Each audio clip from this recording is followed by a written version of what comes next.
Ito na pala yung fast car sale. Air condition yan mga kabayan, no? Sa SM, dapat ng SM to. So hopefully tuloy ang buhay, tuloy ang life. Yan ang mga fast car dito sa Pizza.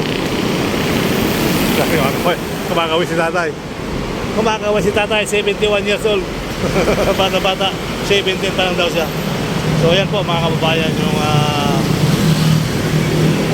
busway, bagong-bago mga kababayan, dito sa North SM North Edsa mga kababayan. Kapila LPG production, LPG terminal. At ito naman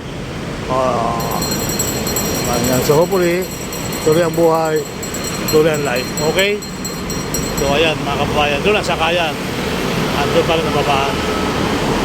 Doon ang sakayan, doon pa rin ang babaan. Okay, let's go. Ang ganda oh. Ang ganda rito guys, oh.